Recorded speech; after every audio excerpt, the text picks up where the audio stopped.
How is stage 2 colorectal cancer defined by medical criteria? Imagine your colon or rectum as a tube with several layers. When cancer develops, it can grow through these layers, but how far it spreads determines the stage. Stage 2 colorectal cancer means the tumor has grown beyond the inner lining into the muscular wall of the colon or rectum but hasn't yet reached nearby lymph nodes or spread to other parts of the body. This stage is considered locally advanced because the tumor is larger and more invasive but hasn't shown signs of distant spread. Medical professionals use a system called the TNM staging system to classify the extent of the cancer. The T in this system describes the tumor's size and how deeply it has invaded the bowel wall. For stage 2, the tumors are classified as T3 or T4. A T3 tumor has grown through the muscular layer into the tissue surrounding the colon or rectum but hasn't gone through the outer lining called the visceral peritoneum or invaded other organs. A T4 tumor has grown through the outer lining or directly invaded nearby organs or structures.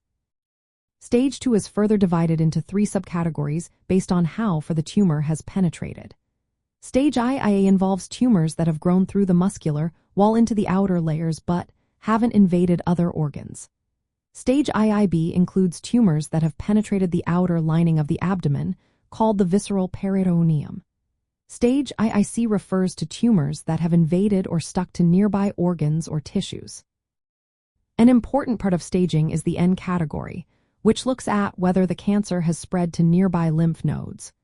For stage 2, the N0 designation means no lymph node involvement has been found. The M category assesses whether the cancer has spread to distant organs, and M0 indicates no metastasis.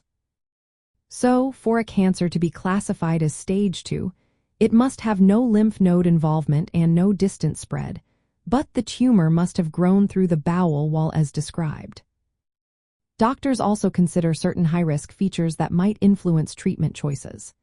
These include if the tumor caused perforation or blockage, if the cancer cells look very abnormal or high-grade, or if cancer cells are found in blood vessels or nerves near the tumor.